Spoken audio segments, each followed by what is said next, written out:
¿Final? Vale, dale. Bueno, pues sí, muchas gracias, sobre todo por la invitación a Raúl Valderas para este seminario. Como el título ya lo dijo Raúl, son los materiales híbridos para la espintónica, la fabricación y el rendimiento. Y antes de comenzar, quisiera enseñarles de dónde está la Universidad Johannes Kepler, que es donde estoy trabajando. Está en Linz, en Austria, en Europa. Aquí algunas impresiones de nuestra universidad. Aquí es el campus. Y bueno, Linz, Austria es mejor conocida por la famosa Linzer Torte o el pastel de Linz. Y antes de comenzar con el contenido científico, quiero agradecer a todas las personas que hicieron posible este trabajo durante estos años, particularmente el grupo de investigación de la doctora Alberta Bonanni del Instituto de Semiconductores, el Quantum Materials Group, y en particular también a mis estudiantes de maestría y licenciatura. Por otro lado, también a la gente del Instituto de Física Experimental en el Departamento de Superficies de Peter Szettenfeld. Y obviamente también el apoyo financiero del FWF, que es el equivalente al CONACYT de aquí de Austria. Pero también hay más colaboradores, tanto internos de la JKU, de la Universidad de Johannes Kepler, como también algunos externos, sin los cuales este trabajo no hubiera sido posible. Y antes de comenzar, quiero dar un poco una guía rápida a través del magnetismo, porque sé que a lo mejor muchos de ustedes no son expertos en este tema. Y bueno, lo importante es que un electrón tiene una carga y tiene un spin. Y el spin puede ser, digamos, tiene dos estados, hacia arriba o hacia abajo. Y de acuerdo a si hay orden o no hay orden de estos spins, hablamos de, por ejemplo, magnetismo o orden magnético. Y cuando decimos que un material es no magnético, normalmente es diamagnético, porque son los típicos materiales, así como nosotros, como la madera, como todo aquello que nosotros decimos que no es magnético, que lo que hacen es que expulsan los campos magnéticos. Pero cuando empezamos a tener orden, por ejemplo, tenemos electrones que tengan una cierta dirección de spin en los materiales. Cuando digamos que en un material están totalmente todos en los spins en todas direcciones, no tienen un orden, hablamos de un material paramagnético. Y cuando tenemos por ejemplo, la magnetización, que es digamos, todo ese colectivo de los spins, la dirección colectiva de esos spins, en función de un campo magnético externo, lo que va a pasar es que normalmente en un paramagneto, cuando aplicamos un campo magnético, estos spins se van a orientar en la dirección del campo magnético. Entonces, básicamente lo que tenemos es, si partimos de un momento en el que no tenemos una magnetización, porque todos están en todas direcciones, se va a saturar nuestra magnetización. Y podemos mover el campo y cambiar la dirección del campo magnético y simplemente se va a ir hacia el otro lado. Y de manera interesante, esta es la función, digamos, de esa magnetización o la susceptibilidad magnética en función de la temperatura. Así es como se contiene, o digamos, como se comporta un material paramagnético en función de temperatura. Eso quiere decir que simplemente en cuanto uno baja la temperatura, la susceptibilidad magnética y la magnetización de este material incrementa. Pero eso es un paramagneto. En el momento en que nosotros quitamos el campo magnético, los spins otra vez están en todas direcciones.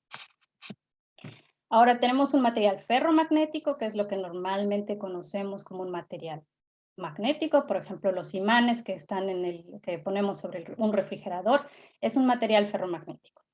Y simplemente, ¿qué significa? Que estos materiales, en estos materiales, los spins tienen un cierto orden, ya sea en regiones, en lo que se llaman dominios, o, por ejemplo, si están puede haber dominios de diferentes tamaños que son los que hacen responsables que haya una magnetización, aún cuando no hay un campo magnético externo. Y también y es así, por ejemplo, nosotros cuando conocemos lo que es una histéresis magnética, aquí la línea apuntada, es como se comporta un material ferromagnético en función de un campo magnético. Entonces, el grosor de esta histéresis nos da información importante de este material. Nos dice, por ejemplo, si se puede utilizar un material como un imán o si se puede utilizar, por ejemplo, como un sensor magnético. Y para los ferromagnetos hay una cosa muy importante que es la temperatura de Curie, que es característica de estos materiales. Por debajo de esta temperatura de Curie existe orden, quiere decir que el material es ferromagnético. Por arriba de esta temperatura, el material se comporta como un paramagneto. Entonces, básicamente, pierde el orden. De igual manera, hay otra orden más, que digamos es el antiferromagnetismo. En este caso, lo que lo caracteriza es que están los spins alineados, pero digamos que en comparación de un spin, por ejemplo, ya sea aquí un plano de spins con respecto al otro, están ordenados de manera antiparalela. Y entonces la magnetización, digamos, de un material antiferromagnético en ausencia de un campo magnético es cero. Y lo interesante de estos materiales es que son muy resistentes a campos magnéticos, como lo pueden ver aquí en esta curva, simplemente no hay manera de saturarlos, ya que se pueden imaginar que es muy difícil orientar los diferentes spins con un campo magnético, a menos de que sea extremadamente alto. Y también tienen una temperatura característica, que es la temperatura de Néel, por debajo de la cual el material es antiferromagnético, por encima de esta temperatura es paramagnético. ¿Y por qué es importante esto? Bueno, porque la motivación de mi trabajo es la espintrónica o la magnetoelectrónica, que nació básicamente en los años 80 con el descubrimiento de la magnetoresistencia gigante, Giant Magnetoresistance, el GMR, que fue descubierto por dos grupos al mismo tiempo, el grupo de Albert Fert y de Peter Greenberg, y ellos recibieron el premio Nobel en 2007 por este descubrimiento. ¿Y justo qué es? Bueno, el cambio de magnetoresistencia gigante simplemente es un cambio en resistencia eléctrica de un sistema al aplicar un campo magnético. Y, por ejemplo, aquí de 80%, como está aquí. ¿Pero qué significa esto? ¿Qué es lo que estamos viendo? Bueno, ¿qué hicieron estas personas? Básicamente tenían un sándwich así de este tipo, con tres metales, tres capas metálicas, dos ferromagnetos y una capa no magnética o diamagnética entre estas.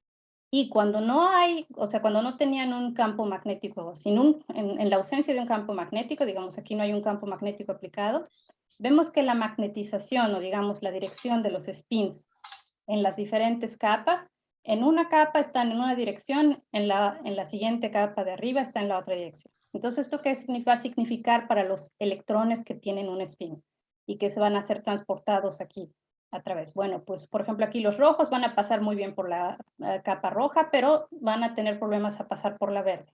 De igual manera, los verdes van a tener problemas para pasar aquí, pero van a pasar muy rápido en la segunda capa. Entonces, eso quiere decir que aquí vamos a tener una resistencia eléctrica muy alta. Pero si aplicamos un campo magnético externo y logramos alinear las dos capas ferromagnéticas en la misma dirección, con la misma dirección de magnetización y de spin, bueno, entonces obviamente de los spins rojos no van a pasar, pero los verdes van de manera fácil, mientras que los verdes van a pasar muy bien. Y entonces vamos a tener un flujo preferencial de un spin aquí en este dispositivo y básicamente vamos a tener una resistencia baja. Y es aquí exactamente lo que vemos. Resistencia alta en ausencia de un campo magnético, la resistencia baja cuando tenemos el campo magnético aplicado. Y básicamente entonces este es el principio, digamos así, este es un 1 y este es un 0 y cuando después más tarde cambiaron esta capa metálica por un aislante muy ultra delgado de, por ejemplo, óxido de titanio, Los spins, el transporte de spins se dio por tunelaje y simplemente esa es la base de las famosas, el Tunneling Magnetoresistance, que es como funcionan las memorias magnéticas MRAM ahora. Y bueno, eso fue hecho con metales, pero bueno, también sabemos que hay muchos materiales que se pueden utilizar y con propiedades mucho más, digamos, interesantes que muchos de los metales. Y entonces eso es a lo que yo investigué. Son materiales híbridos para la espintrónica. ¿Por qué híbridos? Porque son una combinación, por ejemplo, de materiales semiconductores con materiales como magnéticos, como iones magnéticos, ya sea de metales de transición o tierras raras, pero también puede ser, por ejemplo, los materiales bidimensionales que están ahora mucho de moda, o por ejemplo los aislantes topológicos, o también los semiconductores orgánicos. Y se pueden hacer diferentes combinaciones de estos, combinándolos también con iones magnéticos. Y hay mucha investigación ahora, o sea, últimamente, con estos tipos de sistemas para la espintrónica. Y lo que yo les voy a enseñar hoy son dos materiales en particular. Uno son los semiconductores magnéticos, que obviamente van a tener las propiedades de un semiconductor. Eso quiere decir que podemos modificar, por ejemplo, el ancho de banda, podemos modificar el dopaje. Y si les ponemos, por ejemplo, iones magnéticos, vamos a cambiar sus propiedades. También tenemos que tener mucho cuidado en estos materiales, la solubilidad, pero podemos hacer, gracias a que es un semiconductor, vamos a poder manipular la magnetización, por ejemplo, aplicando un campo eléctrico. Y lo que también les voy a enseñar son los semiconductores orgánicos, que es sabido que en este caso los spins en un semiconductor orgánico tienen una vida larga. Eso quiere decir que mantienen una cierta orientación durante un largo tiempo. Y también en combinación, por ejemplo, con películas metálicas, magnéticas, muestran propiedades muy interesantes donde la interfaz va a ser aquí lo más importante. Pero entonces empecemos con el primer material, que son los semiconductores magnéticos basados en nitruro de galio. Y uno dice, bueno, ¿por qué nitruro de galio? Básicamente porque el nitruro de galio, y si está aliado, por ejemplo, con indio o con aluminio, y se crece, por ejemplo, sobre zafiro, sabemos que se utiliza ampliamente en diferentes, por ejemplo, aplicaciones, como son los más comunes, son los LEDs de colores, ya sea de diferentes colores, normalmente el LED azul o violeta, ultravioleta, pero también se puede utilizar en medicina, por ejemplo, y cuando se crece sobre silicio, se puede utilizar para la electrónica de alto poder, por ejemplo, en los HEMTs, donde se tiene aplicaciones en robótica, en el espacio, etc. Pero también, si se le ponen iones magnéticos, puede ser un semiconductor magnético que se podría utilizar para la espintrónica. Entonces, el nitruro de galio per se no es magnético si no le ponemos iones. Eso quiere decir que es un material diamagnético. En cuanto le ponemos, por ejemplo, manganeso, lo que va a pasar es que el manganeso va a empezar a sustituir los iones de galio. Y entonces va a ocupar el mismo lugar en la red y tiene una solubilidad más o menos de entre 3 y 10%, dependiendo de la técnica que se utilice para producir las capas. Pero el problema es que la temperatura de Curie, o sea, el orden cuando tenemos un ferromagneto, es muy, muy baja, es de 1.1 Kelvin. Entonces, bueno, eso no sería bueno para aplicaciones. Entonces, en algún momento se pensó, bueno, ¿qué pasa si, por ejemplo, le añadimos portadores eléctricos, por ejemplo, magnesio, para que estos portadores como que ayuden a que se ordenen, se comuniquen los manganesos entre sí, y pues podemos incrementar el orden magnético y la temperatura de Curie en este material. Desafortunadamente no fue así. La temperatura de Curie se quedó más o menos igual por 2 Kelvin, pero lo interesante fue que se formaron unos complejos de manganesos con magnesio que emiten realmente la longitud de onda infrarroja. ¿Qué tengo que hacer yo? Infrarroja de alrededor de 1200 nanómetros. Y lo que les voy a hablar, el material que les voy a hablar hoy es básicamente el nitruro de galio dopado con hierro. En este caso, el límite de solubilidad es muy, muy bajo, 0.4%. Eso quiere decir que el hierro empieza también a sustituir los cationes de galio, pero en algún momento el hierro empieza a juntarse en ciertas regiones del semiconductor, y ya sea que simplemente son regiones ricas en hierro o que se logra formar una nueva fase cristalina de nitruro de hierro con ya sea la misma estructura cristalina que el semiconductor, que es nitruro de galio, que es hexagonal, o por ejemplo también del tipo cúbico. Y lo bonito es que aquí la temperatura de Curie de este material es de 540 kelvins, o sea, está muy por arriba de la temperatura ambiente. ¿Cómo fabrico yo mis películas delgadas? Bueno, normalmente utilizamos la epitaxia en fase gaseosa con metal, o sea, con Metal Organic Vapor Phase Epitaxy, ahora sí que en español no sabría cómo decirlo, pero básicamente aquí es una foto de nuestro reactor. Esta es una representación esquemática y es simplemente una reacción química que se da aquí.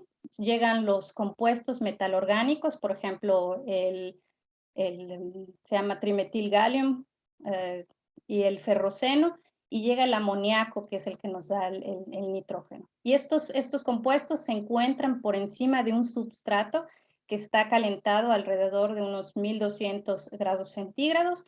Todo ocurre a una presión de alrededor de 200 milibares. Y pues básicamente aquí se da esa reacción química y los átomos de galio, de nitrógeno y de hierro como se sueltan y se van depositando capa por capa sobre el substrato. Y este es realmente el método que se emplea también en la industria para crecer nitruros, y es un método muy eficaz y también que se puede controlar muy bien. Las capas yo las voy de las cuales les voy a platicar hoy, les voy a llamar delta nitruro de galio con hierro. ¿Por qué delta? Por el tipo de crecimiento que se va a hacer. Es un tipo de crecimiento interrumpido en el que, digamos, yo tengo un cierto número de periodos n, y en los que voy a dejar simplemente o las tres fuentes abiertas, entonces tengo galio, nitrógeno y hierro, o simplemente voy a cerrar el galio y voy a dejar hierro y nitrógeno fluyendo en el reactor. Y entonces todo el crecimiento se monitorea por reflectometría, y entonces lo que vamos a obtener es así, más o menos. Tenemos nuestro substrato, aquí así es como se va a ver nuestro sistema. Tenemos una capa colchón de nitruro de galio de alrededor de un micrómetro. Luego tenemos esta capa delta de nitruro de galio con hierro, y normalmente una capa ultradelgada de nitruro de galio para proteger nuestros nanocristales. Ahora, interesante de por qué utilizamos este tipo interrumpido de crecimiento, que aquí se pueden ver muy bien los diferentes interrupciones en la reflectometría, es porque utilizando este tipo de crecimiento obtenemos los nanocristales totalmente localizados o muy bien localizados dentro de nuestra capa de nitruro de galio, así como en un, digamos, arreglo bidimensional.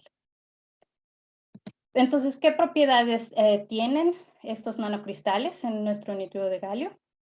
Bueno, básicamente aquí les muestro una difracción de rayos X. Aquí está la intensidad en función del ángulo de difracción, y podemos ver aquí las diferentes componentes de nuestro sistema. La capa colchón y tanto el nitruro de galio también viene de la matriz o la capa de esta en la que están embebidos estos nanocristales. Tengo aquí el sustrato, óxido de aluminio, que es el zafiro, y aquí tengo también un pico de difracción que va a ser de los nanocristales que tenemos en esta capa. Y estos son cúbicos y como se pueden dar cuenta aquí estos dos son hexagonales y estos son cúbicos. Los diferentes colores significan que voy a, por ejemplo, cambiando aquí, voy a cambiar el flujo de galio que estoy aplicando durante el crecimiento, desde un flujo alto hasta un flujo más o menos bajo, y esto lo puedo ajustar cambiando el número de periodos y también la cantidad de galio que doy, por ejemplo, la cantidad de la presión de la fuente de galio me va a dar también, va a ser esencial para ajustar este parámetro. Y entonces, ¿qué es lo que puedo cambiar? O sea, de aquí veo más o menos que hay como un poco un cambio en la posición del pico, también un cambio en la intensidad del pico y también obviamente el grosor. Y eso me está indicando que hay un cambio en el tamaño de los nanocristales por medio de microscopía de transmisión. Podemos ver, por ejemplo, hicimos un análisis de cómo variaba el tamaño de los nanocristales y nos dimos cuenta que, por ejemplo, aquí si tenemos el espesor y la altura de los nanocristales, básicamente entre más galio tenga, van a como llegar a ser más o menos el mismo valor, mientras que, por ejemplo, lo que es el espesor o el ancho de los nanocristales crece o es mucho mayor que la altura cuando tengo muy poco galio. Entonces tengo desde nanocristales, así como aquí, que son como discos, a, por ejemplo, un poco así como un poco redonditos, pero también un poco chatos aquí en las extremidades. Entonces, puedo yo modificar el tamaño de estos nanocristales dependiendo de cuánto galio proporciono yo durante el crecimiento. Algo similar pasa con la cantidad de amoníaco. Esto lo hizo mi estudiante Lisa Reisinger durante su tesis de licenciatura y se dio cuenta que era más o menos el mismo tipo de comportamiento. También interesante es que la densidad, o sea, cuántos nanocristales tenemos en estas capas, se pueden modificar dependiendo del número de periodos que utilizo durante el crecimiento, que en este caso, por ejemplo, incrementar de 15 a 30 periodos significa que también incremento la cantidad de galio que proporciono. ¿Y qué hay de las propiedades magnéticas? ¿Cómo se comportan estas capas? Bueno, básicamente aquí lo que tengo es el momento magnético normalizado. Digamos, esto me dice qué tan magnéticas son o qué tipo de magnetización tengo. Aquí está en función del campo magnético aplicado. La curva esta roja con los rectángulos que están rellenos es la respuesta total de estas películas cuando yo tengo 2 Kelvin, a 2 Kelvin. Y esta va a estar formada de dos componentes. Una componente que es paramagnética, que es aquí esta línea continua, y una componente aquí que va a ser de los nanocristales, que es esta que es así como si fuera una Z invertida. Y aquí también pongo en comparación la componente de los nanocristales a 300 Kelvin. Pero bueno, ¿por qué tengo estas dos componentes? La línea continua, esta componente paramagnética, viene de estos iones que están aislados de hierro, que todavía están en la matriz de nitruro de galio, pero que no logran comunicarse el uno con el otro, y por eso el spin, su dirección de spin es en cualquier dirección y no tienen orden. Los nanocristales son ferromagnéticos, pero digamos que como tienen diferentes tamaños y también están alejados uno de otro, se pueden ver como si fueran iones muy, muy grandotes, y por eso se les llama que se están comportando como un sistema súper paramagnético, porque básicamente no hay una histeresis, pero digamos que puede uno saturar de manera muy rápida, con muy poco campo, puede uno saturar o puede uno ordenar estos nanocristales en una y la misma dirección. Y en lo que hemos visto es que normalmente en estos nanocristales la magnetización está en el plano. ¿Y cómo cambian en función de la cantidad de galio que ponemos durante el crecimiento? Bueno, esta es la temperatura de Curie, casi está en el mismo rango, incrementa tantito entre más galio tengo. Y este es el momento saturado magnético, pero ya está normalizado por entre la cantidad de nanocristales que hay por muestra, porque sabemos que la densidad va a variar. Y aquí nos vemos que incrementa un poco de alrededor de 1 hasta 4 por 10 a la menos 5 mol por centímetro cuadrado. ¿Y esto qué nos quiere decir? Bueno, al parecer, entre más galio tenemos, las propiedades magnéticas son mejores de esos nanocristales. Y esto es un poco contraintuitivo. ¿Por qué? Porque esta fase de los nanocristales que tenemos, que es el nitruro de hierro 4, este es normalmente ferromagnético, y si nosotros le introducimos galio, o sea, esto es un trabajo de trabajos previos, ellos vieron que si le introducían galio, se convertía en antiferromagnético. Eso querría decir que yo esperaría que este momento magnético se redujera entre más galio tengo. Entonces, ¿qué es lo que está pasando? Porque nuestro sistema es diferente. Para eso lo que hicimos fue ir al Synchrotron Soleil en París, y hicimos investigaciones realmente de la estructura local de los nanocristales. ¿Esto qué quiere decir? Hicimos como difracción de rayos X. Aquí está, por ejemplo, la estructura cúbica del nitruro de hierro, donde el nitrógeno está en el centro, y esta es una estructura FCC con los hierros en las esquinas y en las caras. Entonces, si yo hago, por ejemplo, cuando yo hago difracción de rayos X, básicamente estoy haciendo difracción en algún plano cristalino. Si yo hago difracción de rayos X, pero por ejemplo a una cierta energía que, por ejemplo, coincide con el borde de absorción de alguno de los elementos que están presentes en esta estructura cristalina, entonces voy a obtener una señal o no, dependiendo si el elemento se encuentra en el plano o no. Entonces, básicamente lo que hicimos fue irnos al borde de absorción de galio y hacer difracción de rayos X en estos planos de las caras, básicamente el 002. Y bueno, uno tiene que pensar que también tenemos galio todo alrededor en el resto de nuestro cristal, que aunque es hexagonal, también emite una fluorescencia. Entonces, para quitar por ejemplo, ese fondo fluorescente del galio, lo que hicimos es medir en dos posiciones, una en esa preciso difracción, o sea, en la condición de Bragg de la difracción, y luego en alguna otra posición para obtener lo que es la fluorescencia. Y la diferencia de estas dos nos dan una señal diferencial. Si yo veo que hay una diferencia en esta señal, significa que tengo galio en estos planos de difracción. Eso quiere decir en los nanocristales.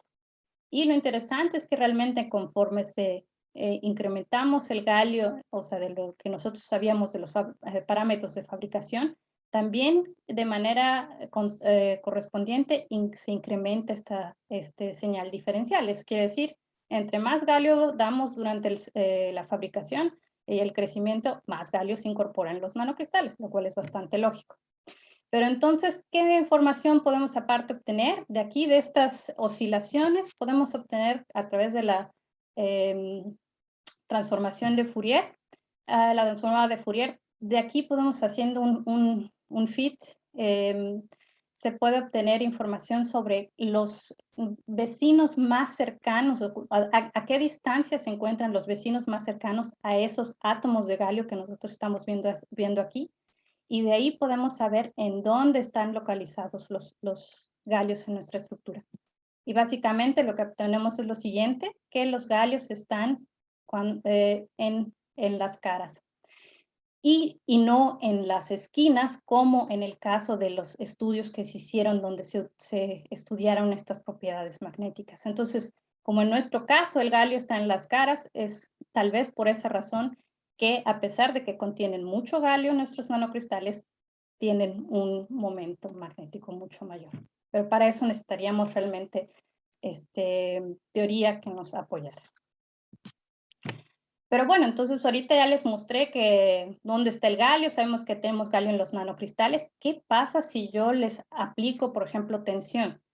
Cambiando, por ejemplo, aquí tengo la capa colchón y le empiezo a añadir aluminio y tengo aluminio, nitruro de galio con aluminio, porque yo sé que el nitruro de aluminio tiene una constante un parámetro de red en el plano mucho más pequeño que el nitruro de galio. Entonces, lo que ya estoy haciendo, estoy poniendo una presión y estoy aplicando tensión, ¿no? Entonces, ¿cómo se modifican, por ejemplo, mis nanocristales en este caso? Aquí tengo la difracción de rayos X en función otra vez del ángulo. Tengo aquí mi capa colchón, el sustrato, y aquí este pico que habíamos visto antes en esta posición. Cuando no tengo aluminio, solo veo este pico. En el momento en que empiezo a incluir aluminio en el capa colchón, hay otro pico de difracción.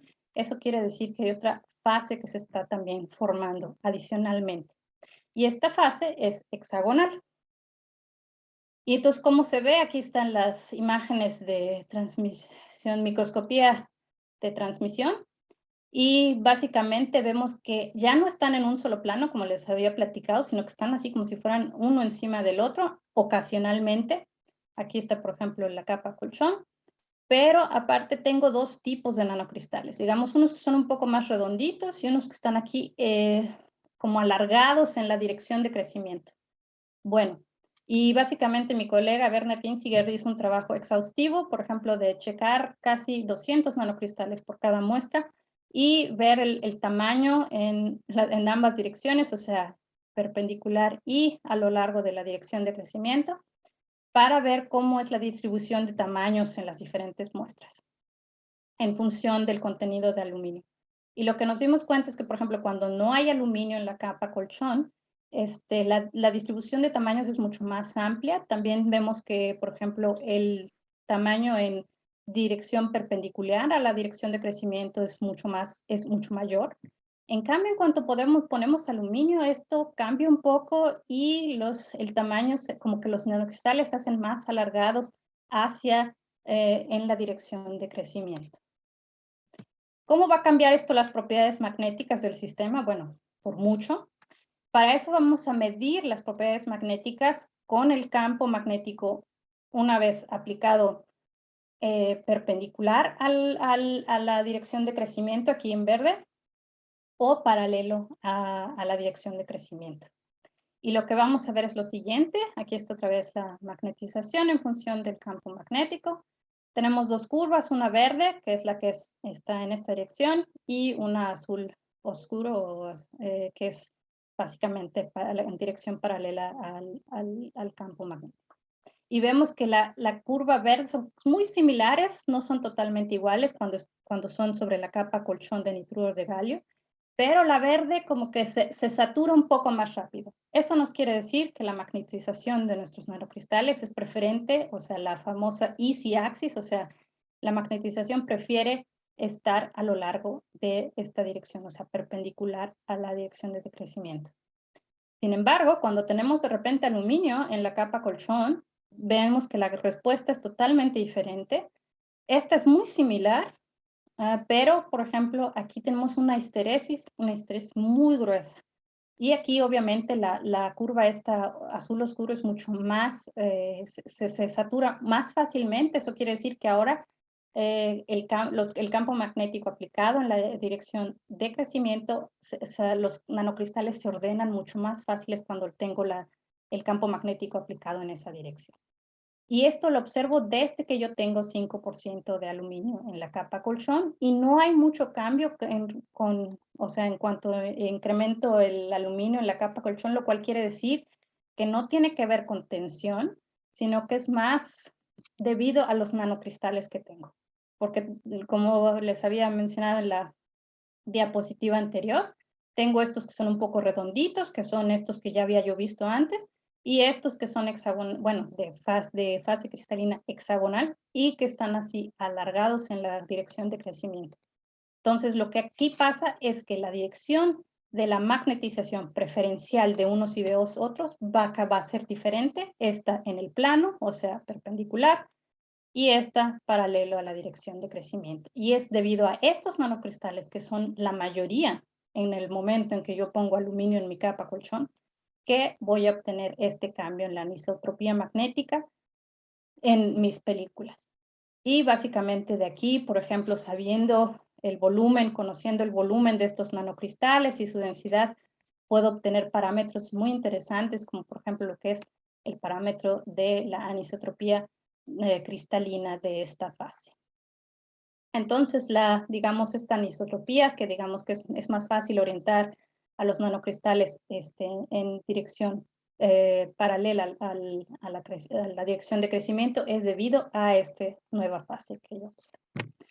Pero bueno, y entonces uno dice, ok, he demostrado que los puedo manipular, puedo cambiar las propiedades magnéticas, bueno, pero ¿realmente pueden servir para la espintrónica? Bueno, y esto fue lo que hizo mi estudiante de maestría, Marcus Eilinger.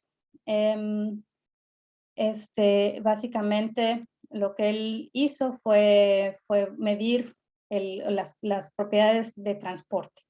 Cómo se comportan los electrones en este sistema. Básicamente lo hicimos primero en el sistema que está crecido sobre la capa colchón de nitruro de galio. Y para comparar o para tener un sistema de referencia, medimos una capa de nitruro de galio, pura capa colchón de nitruro de galio. Y vimos, bueno, cómo se comportan los electrones. Entonces aplicamos un voltaje y checamos qué es lo que pasa. Esta es la resistividad en función de la temperatura. Y vemos que va a haber dos regímenes. Un régimen que alrededor como hasta 50 kelvins o 40 kelvins más o menos, casi la resistividad es casi igual, o sea, independientemente si tenemos la capa de nanocristales o no. ¿Y eso qué nos dice? Eso nos dice que los electrones, aquí en este caso, prefieren irse por la capa colchón que por la capa de los nanocristales. Que es más o menos, uno podría decir, bueno, es lógico. ¿Por qué? Pues porque aquí tienen muchas interfaces, tienen, digamos, muchos lugares donde pueden chocar, entonces prefieren irse por aquí. El transporte es mucho más fácil. Pero, por ejemplo, en conforme baja la temperatura, lo que pasa es lo siguiente, ¿no? Es que simplemente aquí cambia y el transporte de los electrones en el nitruro de galio, cuando solo hay nitruro de galio, pues claro que se tienen que seguir yendo por esta capa, pero va a disminuir porque básicamente estamos como congelando a los portadores. Pero en el caso de cuando tenemos los nanocristales, de repente a temperaturas bajas, y es más o menos por debajo de 10 Kelvin, que prefieren irse por la capa de los nanocristales, y el transporte cambia de un Arrhenius, que es normal y común en semiconductores, al que llamamos el Variable Range Hopping de tipo MOT, y eso quiere decir que simplemente los electrones, por así decirlo, como que van saltando de nanocristal a nanocristal. ¿Y qué hay con, por ejemplo, el magnetotransporte? Lo que les dije, lo que les decía yo al principio con la magnetoresistencia. Bueno, la magnetoresistencia, en este caso de estas películas con nanocristales, se comporta también, vemos dos regímenes. Uno a altas temperaturas, que es igualito al tipo de magnetoresistencia del nitruro de galio, pero a bajas temperaturas vemos esta forma así como W, que si hacemos, por ejemplo, un fit y vemos con mucho detalle aquí un zoom a qué es lo que está pasando cerca a campos magnéticos muy bajos, vemos que hay también una diferencia entre si vamos con el campo de menos a más o de más a menos, lo cual nos da por así decirlo, una histéresis. Eso quiere decir que hay como una polarización de spins, o hay un spin que es preferencial en una dirección o en otra, se van a comportar de una manera u otra. Y de aquí, de estos fits, también podemos obtener dos parámetros muy interesantes, que son esta distancia de hopping, o por ejemplo la distancia de localización, que si vemos aquí en función de la temperatura, y comparamos con una imagen de microscopía de transmisión, la distancia promedio entre nanocristales es de 50 nanómetros. Eso quiere decir que alrededor de, pues, que digamos, unos 7 Kelvin, 5 Kelvin. A partir de esa temperatura es preferencial para los electrones con un cierto spin de moverse de nanocristal a nanocristal que de ir, por ejemplo, a través de la capa colchón o a través del nitruro de galio entre los nanocristales. El detalle es que, como pueden ver aquí, básicamente nuestro cambio en magnetoresistencia es mínimo. Aquí también no es muy grande. Pero básicamente lo que les he contado hasta ahorita de este primer material, que es los semiconductores magnéticos con nitruro de galio, es que, bueno, dependiendo, hemos crecido estas capas delta de galio con nitruro de hierro, el nitruro de galio con hierro, sobre las capas colchón de aluminio, de nitruro de galio con aluminio, con concentraciones de aluminio desde 0 hasta 42%. Y lo que vemos es que, bueno, los cristales están básicamente como ya sean localizados en un plano cuando no hay aluminio. Cuando tenemos aluminio se forman como pares, pero tienen una estructura cristalina, ambos, ya sea cúbica o hexagonal, el tipo de nanocristales. Podemos controlar con los parámetros de fabricación, como nosotros realmente al gusto, lo que es el tamaño, la forma y la densidad, y por ende también las propiedades magnéticas. Como vimos, dependiendo si hay, cuando solo tenemos una capa colchón de nitruro de galio, tenemos preferencialmente esta fase cúbica de nitruro de hierro con galio, que son más o menos así como oblate, o sea, son un poco redonditos, pero chatos, y tienen su magnetización es normalmente preferencialmente en el plano, mientras que si tenemos una capa colchón de aluminio, entonces vamos a tener esta fase hexagonal de los nanocristales de nitruro de hierro con su magnetización que está paralelo a la dirección de crecimiento. Y bueno, de lo que es el transporte, el magnetotransporte, tenemos una magnetoresistencia que sí permanece hasta la temperatura ambiente, pero es muy pequeña en comparación, por ejemplo, de un metal.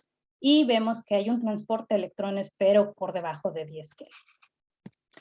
¿Qué es lo que aún se puede hacer, por ejemplo, en este sistema que hay por investigar? Ahorita está haciendo su doctorado mi estudiante Alexander Proshiniak, y está trabajando, básicamente está investigando lo que es la tensión o cómo están de estos nanocristales, cómo se ven, por ejemplo, realmente la tensión local de estos con respecto, por ejemplo, a la matriz. ¿Y por qué es importante esto? Bueno, porque también dependiendo de cuáles están más o menos tensionados, también van a variar las propiedades magnéticas. Y esto lo está haciendo en estas muestras y también en las muestras que contienen, que tienen la capa colchón de aluminio. Bueno, entonces es aquí importante investigar qué efecto tiene la tensión en el magnetismo. Entonces, con esto paso a la segunda parte de la plática, que es las interfaces de semiconductores orgánicos con capas ferromagnéticas. Y aquí, bueno, ¿por qué? ¿Cuál es la motivación? Bueno, normalmente Herbert Kromer en su plática Nobel en el 2000 dijo que la interfase hace al dispositivo. Y esto es muy cierto porque dependiendo de los efectos que tengamos en la interfaz es como realmente las propiedades que va a tener nuestro dispositivo. Y se ha demostrado, aquí les doy algunos ejemplos de sistemas en los que, por ejemplo, tengo sistemas orgánicos, moléculas orgánicas, aquí ftalocianinas, o por ejemplo aquí el C60, aquí en dos casos el C60, y en los que es una de dos, puedo cambiar la orientación del spin de por ejemplo, una película de hierro, ya sea localmente, o por ejemplo, puedo cambiar lo que es la magnetización, o la dirección de la magnetización de unas capas delgadas de cobalto con estas moléculas, o en el caso de, por ejemplo, simplemente cristales de cobre, al ponerles C60, puedo hacerlas ferromagnéticas, lo cual para el cobre es algo extraordinario. Y la idea de nuestro trabajo es de investigar estos efectos de la interfase in situ y en tiempo real. Para esto vamos a utilizar este sistema, que es básicamente una cámara de vacío, hecha en casa, por así decirlo, diseñada en casa. Tenemos STM, o sea, para ver la estructura electrónica molecular. Y básicamente lo que es la parte central de nuestro trabajo es el RDS, que tal vez muchos de ustedes conocen, porque es lo que se hace también en el ICO, que es la espectroscopía de reflectancia diferencial. También se le conoce como RAS. Y tenemos con un campo magnético, un magneto, electromagneto que tenemos aquí dentro de la cámara, podemos también a la vez entonces investigar las propiedades magnéticas de nuestro sistema. ¿Y cómo va a funcionar nuestro sistema? Le llamamos el Spectroscopic Magneto-Optical Care Effect, en corto RDMOCE. Y básicamente lo podemos utilizar en dos modos, ya sea en modo espectroscópico, en función de la energía, o en modo transiente. Eso quiere decir, por ejemplo, tomamos una sola energía y le vamos a monitorear los cambios de unas películas en función del espesor o del tiempo de crecimiento. Y bueno, ¿cómo se ve entonces? ¿Qué es lo que podemos obtener del RDMOCE? Por un lado, la anisotropía óptica del RDS, que depende de cuando un material tiene simplemente dos, digamos, las propiedades ópticas varían dependiendo de las direcciones cristalográficas, por ejemplo, en este caso en X y en Y.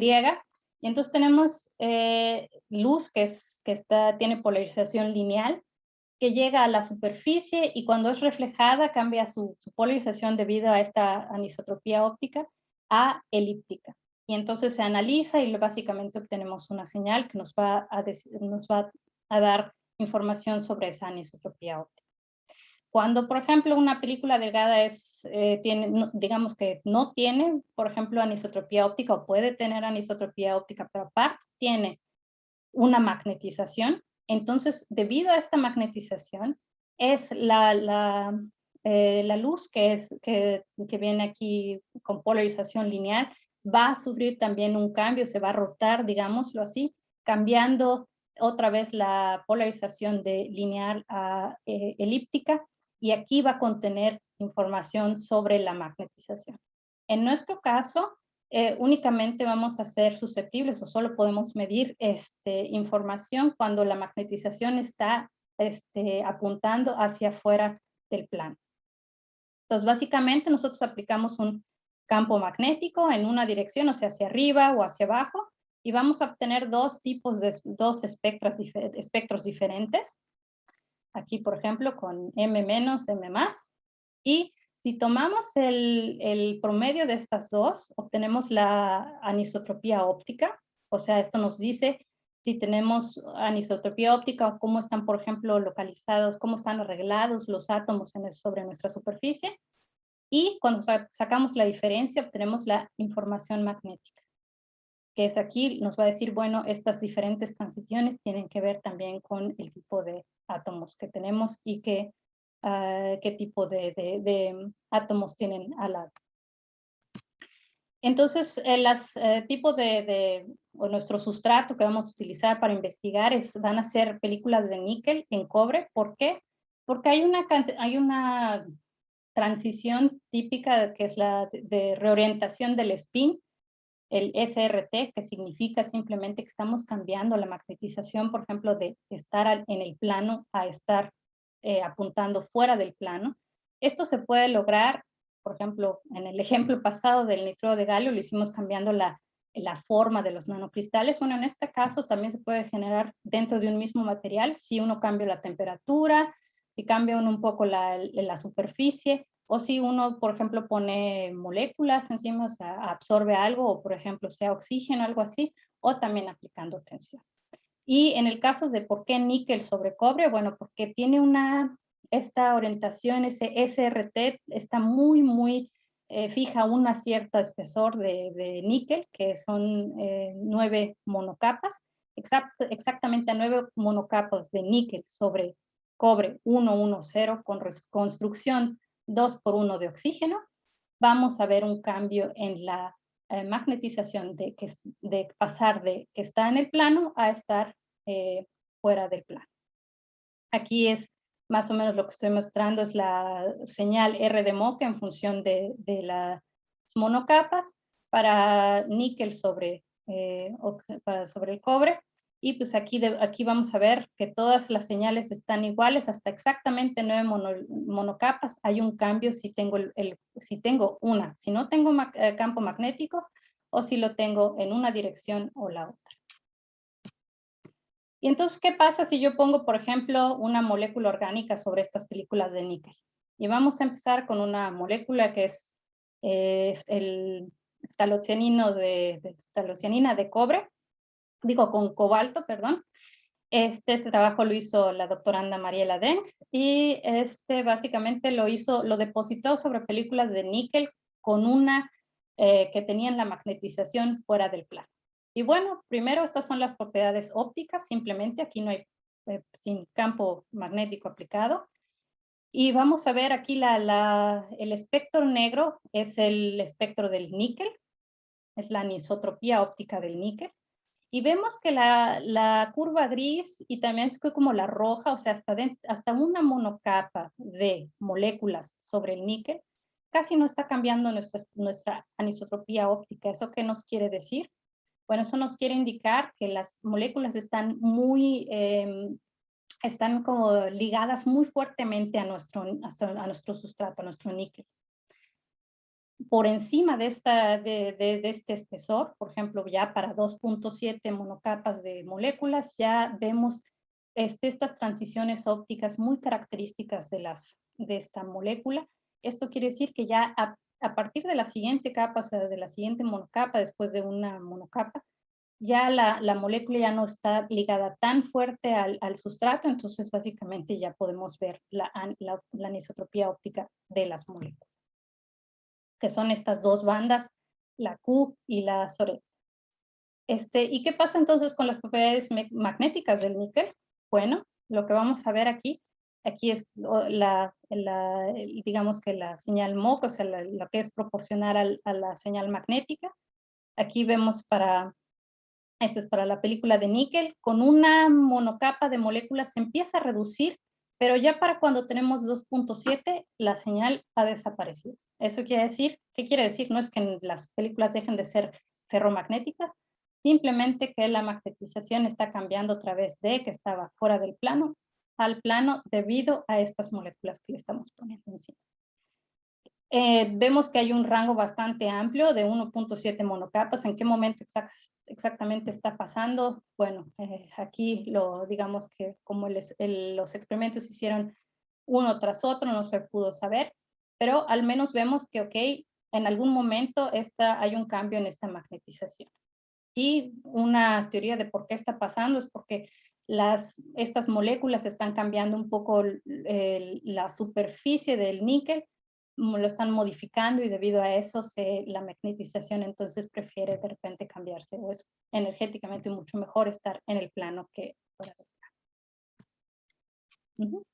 La pregunta es entonces, ¿en qué momento pasa? Bueno, y para responder esta pregunta, lo que hicimos fue que durante la tesis de maestría de Alexander, y con la ayuda de Michael Hohage, cambiamos el magneto que teníamos in situ, de nuestro electromagneto, simplemente, básicamente cobre, aquí es lo que se llama un coil, ¿no? Y tenemos lo interesante de este magneto es que, bueno, también podemos monitorear nuestro crecimiento in situ, pero lo que vamos a hacer es que vamos a aplicar una señal modulada del campo magnético. Eso quiere decir que nuestra corriente va a ir variando de manera sinusoidal, modulada, y obviamente entonces la señal que vamos a obtener de respuesta también va a ser modulada. Entonces, ¿esto qué información nos va a dar? Bueno, si nuestra señal que metemos es sinusoidal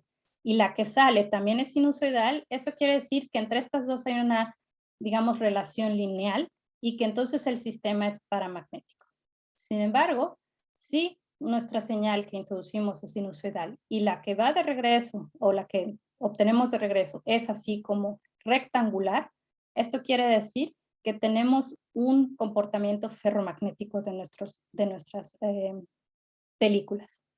Y entonces aquí básicamente, otra vez, esta es la transiente. Aquí vemos el comportamiento en función del tiempo. Aquí están marcadas las monocapas de níquel durante la deposición otra vez de níquel sobre cobre. Vemos aquí que aquí no hay mucha modulación porque básicamente no somos sensibles a la magnetización hasta exactamente 9 monocapas, que es cuando la magnetización cambia afuera del plano, empezamos a ver la modulación de nuestra señal. Pero vamos a ver qué es lo que pasa en detalle. Aquí tenemos la modulación de entradas. Este es básicamente cómo está cambiando nuestra corriente. Y aquí vemos la señal de salida del RD Mocker. Aquí el espesor de transición. Y, por ejemplo, va a haber dos maneras en las que podemos analizar nuestra señal. Ya sea que saquemos, por ejemplo, hagamos la transformada de Fourier, que esto nos va a dar información sobre los diferentes armónicos que forman esta señal en función del espesor. ¿Y por qué es importante esto? Porque de aquí podemos obtener información. Si, por ejemplo, tenemos únicamente un armónico, sabemos que la señal va a ser sinusoidal. Si tenemos el tercer, quinto, etcétera, armónico, va a ser una señal ya rectangular. Entonces podemos saber si tenemos un ferromagneto o un paramagneto. Aquí en este caso las tres, estas ven en función del espesor de níquel, en todos casos son ferromagnéticos, con las diferentes componentes. Y otra manera de analizar estas señales, por ejemplo, tomar hacer una curva de histéresis, por ejemplo, simplemente de ver desde dónde empieza nuestro campo magnético, desde menos a más y de regreso. Y obtenemos una curva de histéresis aquí, en donde vamos a obtener tres parámetros muy importantes, que es el grosor de esta histéresis, que es el campo coercivo, o por ejemplo la remanencia aquí o la amplitud de nuestra señal. Y esto nos va a dar información importante en cómo va a ir cambiando debido con el espesor, como pueden ver aquí en esta gráfica. Y importante es, por ejemplo, que gracias a este nuevo método podemos ir investigando lentamente o poco a poco cómo, por ejemplo, cómo va cambiando una película de níquel, o cómo va cambiando, por ejemplo, la histéresis de una película de níquel de 25 monocapas de níquel, sí, cuando, por ejemplo, la calentamos a 504 Kelvin, que serán 230 grados centígrados. Aquí es un video que tomó esta chica y doctoranda Giesen. Entonces pueden ir viendo cómo va cambiando poco a poco esta histeresis y se va reduciendo, se va haciendo cada vez más flaquita, casi se está perdiendo la histeresis, hasta que casi en algún momento vamos a tener, ya va a cambiar de histeresis, básicamente tenemos simplemente una dependencia lineal, lo cual eso no quiere decir que estas películas de níquel dejen de ser ferromagnéticas, simplemente ya no. Lo que está pasando es que la magnetización se está otra vez volteando a un cierto espesor, se está volteando y prefiere estar en el plano que fuera del plano. Y también parte de la tesis de doctorado de Giesen es analizar, bueno, qué pasa si pongo otra molécula que también tiene cobalto en el centro, que es el cobalto TMPP. El TMPP de cobalto es una porfirina, y básicamente en función del espesor, por ejemplo, si tengo níquel con diferentes espesores y les deposito 5 monocapas de porfirina con cobalto, cómo se van a modificar las propiedades magnéticas. Y una es aquí, tengo estas histeresis, son básicamente al final, aquí tomadas al final del níquel, es el puro níquel sin molécula. Y, por ejemplo, aquí es ya con 5 monocapas de molécula. Y aquí interesantes para que vean cómo si tengo una capa de níquel de un espesor de 9.2 monocapas, o sea, un poquitito arriba de este espesor de transición, básicamente la magnetización va a volverse a cambiar de estar fuera del plano al plano, mientras que a las otras dos espesores permanece básicamente igual. Y interesante es, por ejemplo, que también la temperatura de Curie, o sea, la temperatura de orden magnético, va a cambiar de si tengo el puro níquel o si tengo, por ejemplo, 0.8 monocapas de porfirina, ya esto se va a reducir. Y bueno, bien, regresando un poco al experimento del principio con los dos tipos de moléculas, por ejemplo, la porfirina de cobalto contra laftalocenina de cobalto. En este caso, bueno, vemos que es totalmente, el comportamiento es diferente. Con un espesor aquí de 10.8 monocapas de níquel, vemos que con la porfirina de cobalto, la magnetización se mantiene, mientras que aquí como que se desaparece, o como les dije, bueno, simplemente está cambiando de fuera del plano al plano. Y si entonces, para, por ejemplo, realmente ver en qué momento está pasando esto, tengo aquí lo que es la remanencia magnética, o sea, de nuestra histeresis, de las dos moléculas sobre el níquel, y vemos que aquí realmente cuando tengo esta ftalocianina de cobalto, el cambio se está pasando a 1.2 monocapas. Entonces realmente es casi inmediatamente después de la primera monocapa es que está cambiando la magnetización. Y bueno, de lo que les había mostrado antes, es bueno que aquí teníamos realmente un margen de 1.7 monocapas en que no realmente sabíamos qué es lo que estaba pasando. Al parecer, tantito más que hubiera crecido aquí la estudiante, hubiéramos visto que pasaba al poco tiempo o después de 1.2. Y esto aquí para que lo vean de una vez más, aquí son otra vez la MOOC, o sea, la respuesta MOOC de los dos casos con la porfirina y con la ftalocianina, como aquí simplemente ya casi no hay señal, ya no hay señal magnética cuando tenemos dos monocapas de esta molécula, mientras que aquí la señal permanece. Entonces, ¿qué nos dice esto? Bueno, que a pesar de que ambas moléculas tienen el mismo átomo central de cobalto, que es magnético, la respuesta va a ser totalmente diferente porque depende mucho de la estructura de la molécula y de la estructura electrónica. Entonces, con esto paso digamos, el resumen de la segunda parte, en las que les mostré, bueno, las investigaciones que estuve haciendo en interfaces de materiales orgánicos con películas ferromagnéticas, ya sea con ftalocianinas de cobalto, que vimos que, bueno, realmente está pasando el cambio o la magnetización como que se está desvaneciendo, o hay un cambio en la magnetización de fuera del plano al plano con 1.2 monocapas de ftalocianina, y básicamente estoy como que haciendo un switch magnético, ¿no? Debido a cambios en la superficie del níquel. Y cuando tengo la porfirina, aquí esta molécula va a afectar mucho menos al níquel. El níquel es mucho más estable, a menos de que sea muy delgado. De otra manera, también vemos que hay una reducción en la temperatura de Curie de este sistema.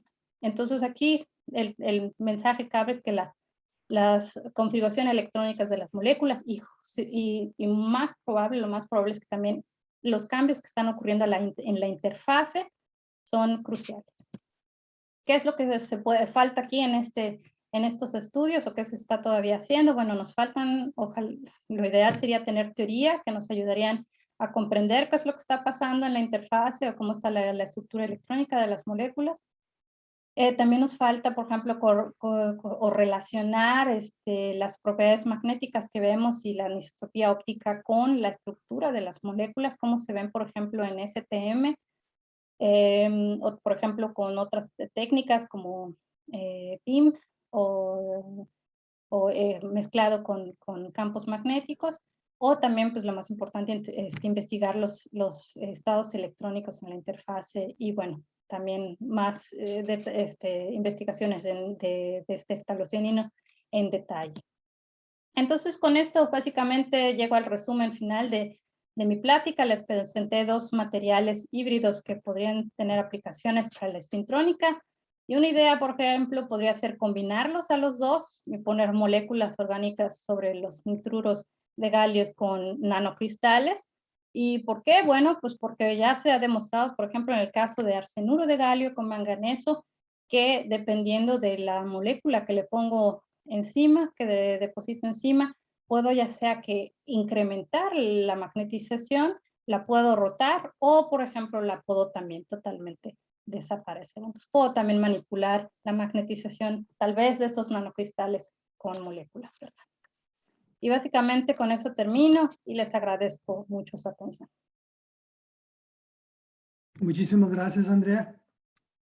Tenemos tiempo para unas preguntas. ¿Alguien quiere preguntar?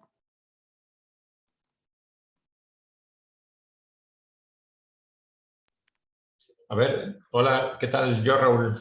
Sí, adelante, Edgar. Perdón por no levantar la mano, pero no encontré el botón.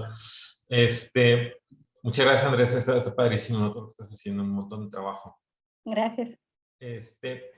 Tengo un par de preguntas. La primera es, no sé si pudieras platicar un poquito más de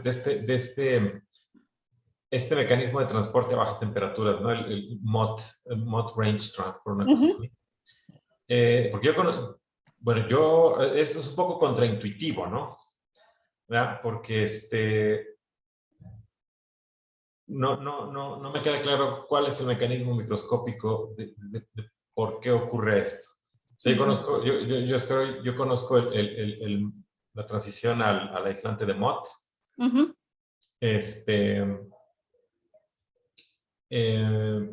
Pero este es al revés, ¿no? De hecho es transporte, ¿no?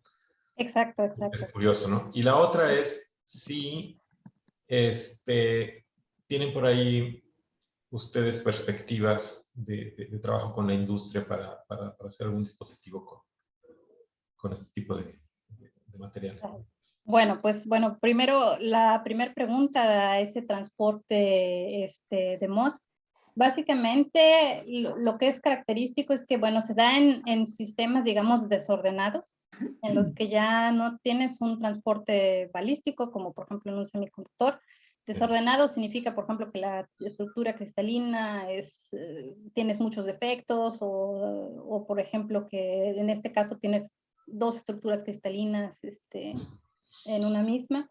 Y la cosa es que en ese caso, o sea, cuando tienes ese tipo de sistemas, va a haber una probabilidad como que para los electrones de que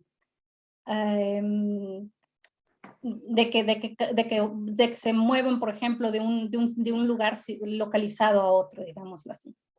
Y esto también va a depender mucho de la densidad de estados, y entonces este variable range hopping se da en sistemas desordenados y es así como que, ok, a bajas temperaturas, como tienes a los portadores congelados, entonces debido a que están congelados, pero tienes, por ejemplo, tus portadores también localizados, va a existir esa probabilidad de que vayan, como que aún así vayan de un sitio al otro.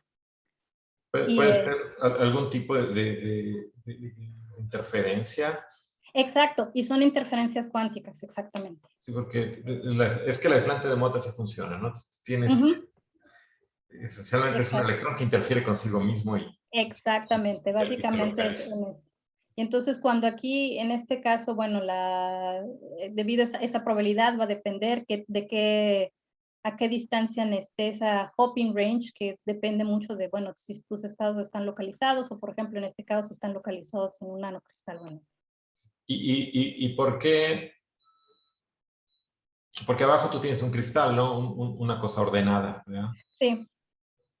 De hecho, yo tengo más o menos duda también en esto del transporte.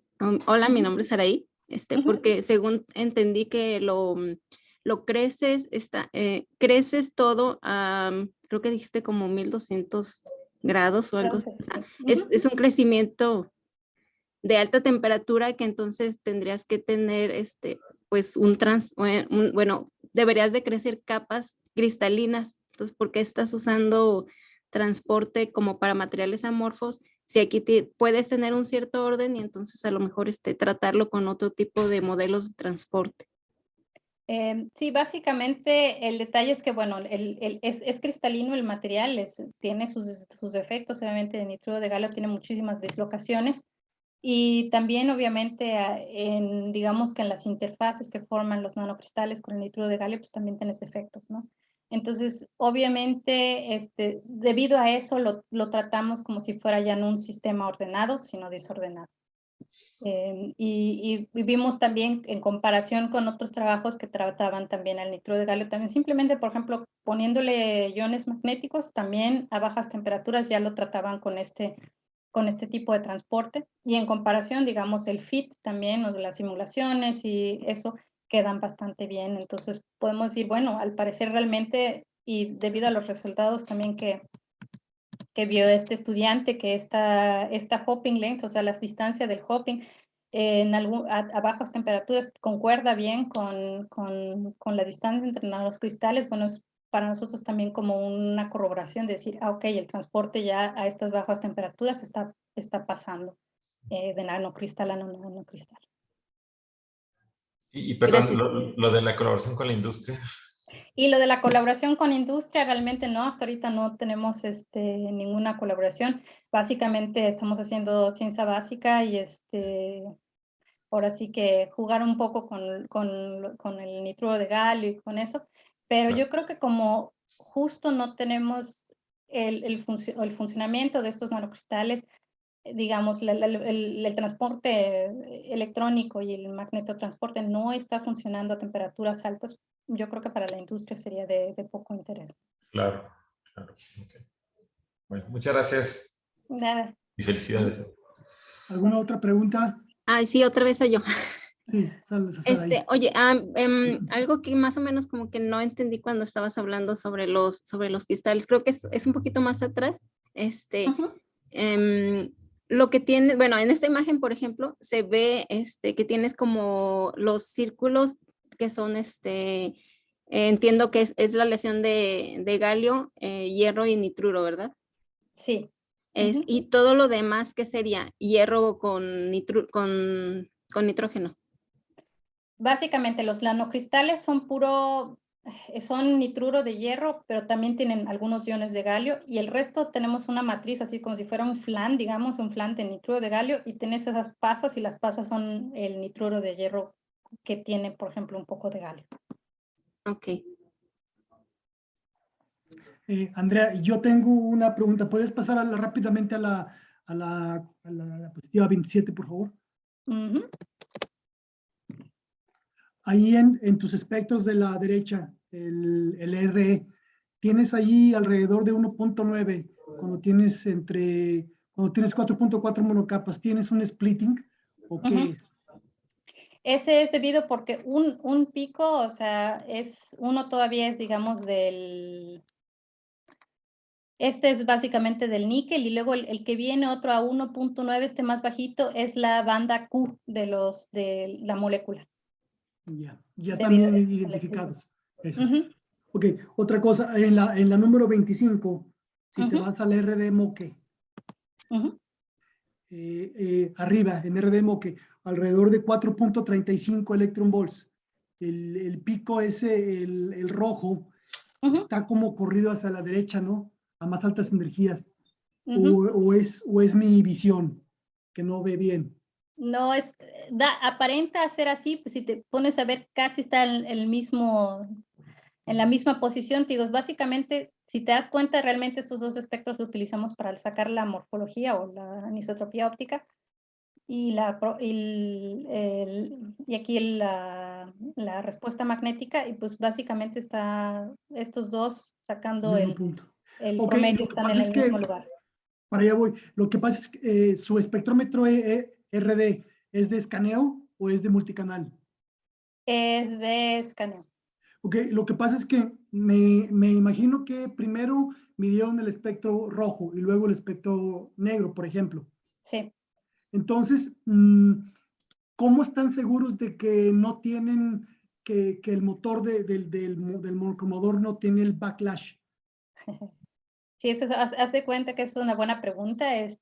Pues básicamente, digamos, puede que sí tengamos un backlash, pero digamos es pequeño, porque digamos de otra manera no tendríamos señales más o menos tan No, pero ese es en la suma no había problemas, pero en la resta sí había problemas, ¿no? Porque es como una, si hay un pequeño backlash, es como si tuvieras una derivada, no Claro, sé. claro.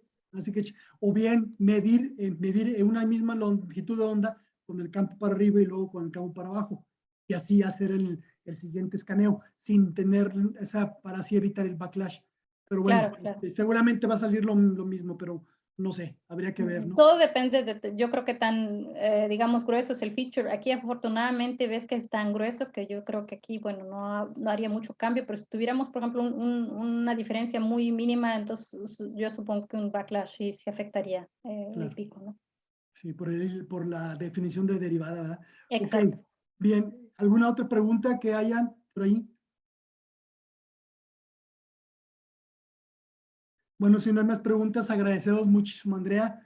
Y muchas gracias, Andrea, por tu tiempo. Muchas gracias por la invitación. Y, al contrario, muchas gracias. Felicidades. Gracias. Gracias a todos.